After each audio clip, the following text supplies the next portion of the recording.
Hey Comic-Con, this is Daniel Pickett from Action Figure Insider, and we are coming to you here live in the con. This is really day one, the first full day on Thursday, and I'm talking with Brian from the Toys That Made Us on Netflix.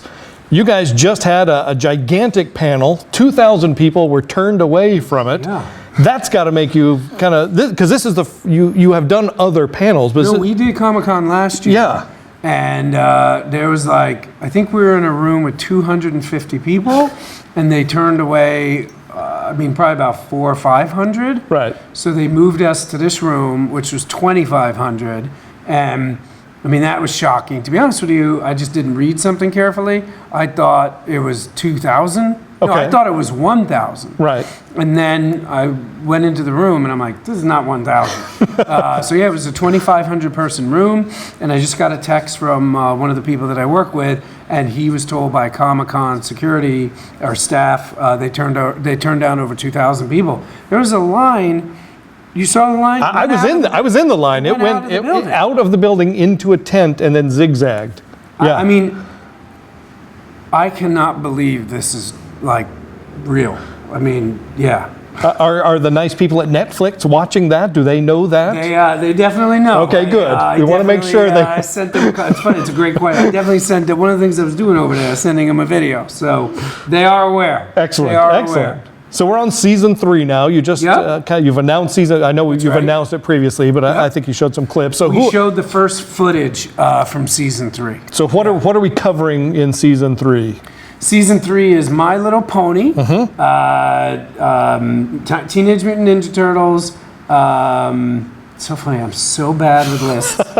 Power Rangers and wrestling figures. Okay. Yeah. So that's a good lineup. Yes. Right? Yeah. Every time I have to do, if it's 10, I remember 9. If it's 5, I remember 4. Yada yada yada. So as you kind of put the different seasons together, I'm sure everywhere you go, there's someone like, I think you should make something based on Visionaries, or just sort of some random, everyone's got their favorites. Yes. So how do you kind of pick and choose what is, because you're looking to make it sort of universal enough that everyone goes, oh, I at least remember that, right? Yeah, we have, this is what we use for all 3 seasons. We have these sort of 3, they're soft, but they're still rules.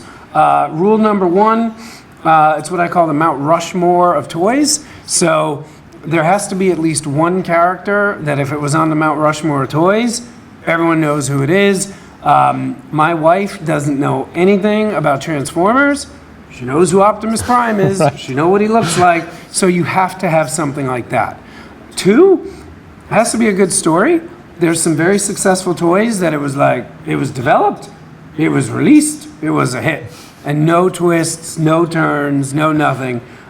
So we avoid those. Yeah. And then 3rd, ideally, a toy will be in production non-stop between its origin and today. Okay. We broke that rule a few times. We actually broke it with He-Man. We broke it with G.I. Joe. Star Trek definitely broke it. But the reason I was okay breaking it in those cases is we had at least 2 borderline 3 generations. So with He-Man, even though it really didn't last long, the fan base was crazy passionate. Second of all, it was a great story. Right. The origin, everything about it, He-Man. And it was also great because almost all the other toys we cover, they have dips and go down, but then pop up again. But He-Man really fell off a cliff and died. So it was, from a story point of view, it was great to have an example of a very popular toy that really was only for sale for about 4 years. Right. Technically 4, really 3. Yeah. So that's the other thing is you really like Barbie. A grandmother could watch it with the mother, could watch it with the daughter. So that's how we try to pick the toys. And have you picked anything so far that you kind of started doing the research and you went, well, there's not really a thing here. Maybe this isn't for us this season. Yes. I'm not going to say what. Okay. Because, for our show to work, we must have a good relationship with the toy companies. Absolutely. Sure. And what to me is like a funny little story. Someone, and this has happened, what I'm telling you now is not me thinking too much. Like, I could tell you like a funny little story now, and then I get an email or a call or a text with, my boss saw that. Right, and my boss is really unhappy. Like, so, no comment. But I mean, kind of on that same line, and again, you don't have to tell stories. We can talk about some offline that I know, but there's probably also some things like, did you ever see that documentary called The Tree House about the old toy buildings in New York? Yes. So some of the stuff they talk about, you had to have been exposed to some stories that as sort of a mass audience show, you can't show or talk about. There's got to be those along the way. That's actually a really interesting question and a very interesting point you're making. We could have. Netflix had no restrictions. No kidding. No, there were no restrictions. Right or wrong, I made the choice that I wanted this to be a show for fathers and sons, mothers and daughters. We interviewed a lot of people that had been fired unceremoniously 20 years earlier, that when we interviewed them started crying and were very angry. Some guy, his hands started shaking. Wow. Every other show I've ever made, this is gold. Like, this is the best thing that could happen, is an interview like this. Yeah. But I deliberately didn't include any of that because I wanted to tell the truth. I wanted to show the ups and downs. I wanted to show failure and the risk involved in the business, but I did not want to show the dirty underbelly of the toy business. I made a very conscious decision to avoid that. Okay. Now, I know you're also a big-time hardcore collector, so you probably have toy lines that you would love to know the history of, but maybe don't fit the format of the show. Are there any things like that you were like, your wish list? If I'm lucky, Netflix at some point will greenlight a season, but not only greenlight it, tell us that's your last season. Because if they do that, that means I have nothing to risk. I'm a lame duck show. I could do whatever I want. If that were to happen, the last episode that I want to do, which to me is the perfect bookend to Star Wars, is an episode called The Toys That Should Have Not Been Made. And the flagship toy of that episode is LJN's Dune. And what I will do in the episode is I want to cut back and forth between the Star Wars interviews and the Kenner interviews and the LJN interviews, because when we did a couple episodes, especially the wrestling episode, we met all the LJN guys, and off camera, while they're setting up the gear, I would be obsessed with talking about Dune. Yeah. And here's the amazing thing. You watch the Star Wars episode, you see Jim Swearingen. Jim Swearingen's like, I read the script, I loved it. I went to my boss, he loved it. We took this huge risk. It worked.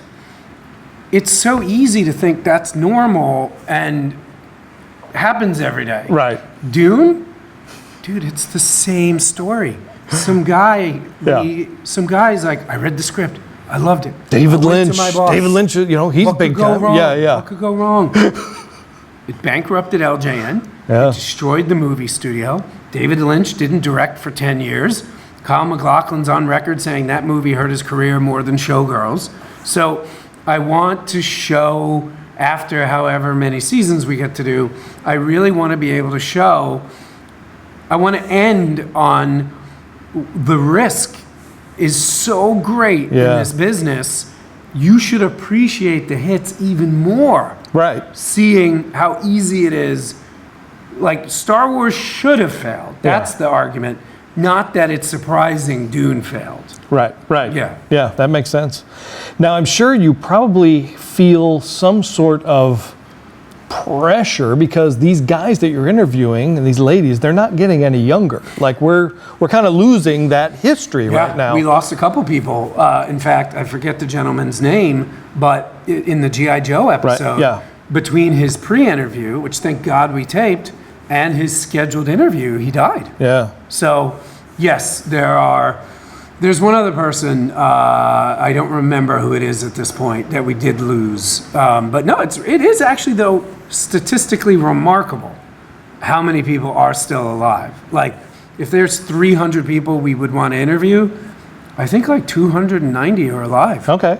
Yeah. Do you find, I mean, I know, and you probably know this too, being a collector, there are some kind of hardcore gatekeeper guys that got in early that want to get all the prototype stuff, and they kind of shield some of those people that you would want to talk to from talking to other people. Have you bumped into any of that? We did not have that problem that's good. at all, and I'll tell you why. The first phone call, literally I got the call, show's greenlit. My first phone call was to a guy named Brian Stillman. You know who that is? Yeah. So a lot of people, from judging me and judging Stillman, a lot of people in my role would say, I just got a Netflix show about Star Wars toys. I'm not calling the guy who already made a documentary about Star Wars toys. So, but that was my first call. Yeah.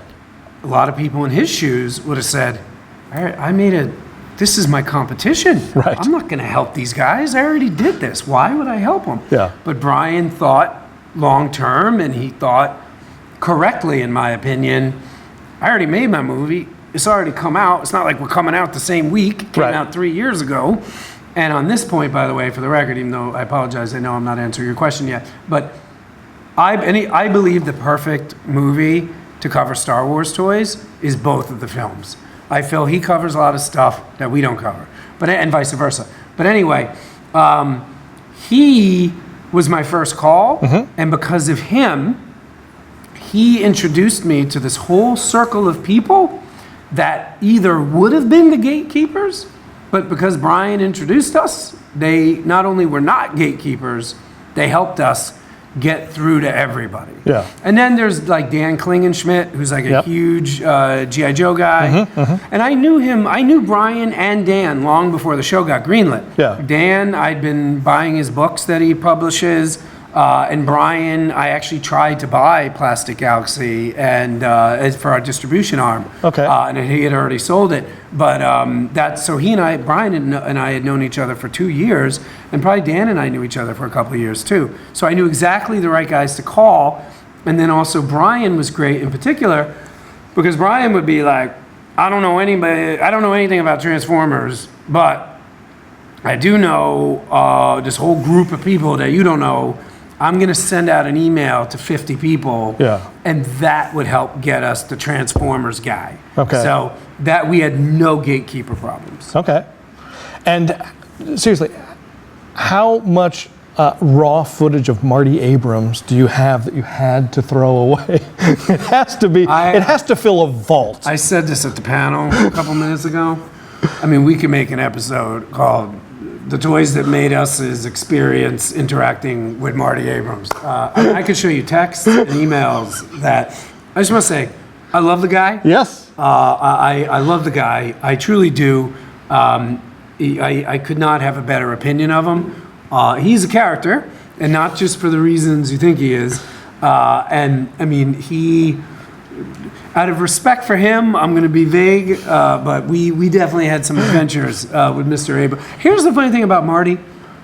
I actually bet if I texted him right now and I'm like, hey, dude, can I tell these stories? I'm in an interview. He'd probably be okay with it. Right. But out of respect, I will not tell the stories. But yeah, Marty was we interviewed him 3 times. Yeah. We kept going back. Yes. Yeah. So quickly, we have to wrap up. I want to be respectful of your time. Talk about the movies that made us. That's your new announcement. Yes. We just announced it.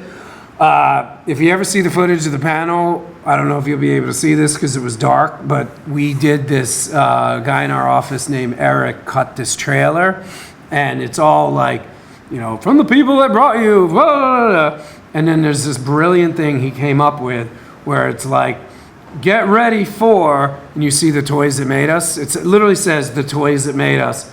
The word toys is, all the letters are white. The word toys is white. It says the toys that made us. And then you hear that old sound of film getting stuck in the projector. Yeah. And the toys thing starts going, and like film stuck. And then when it comes back, it's red and it says movies. So it says the movies that made us.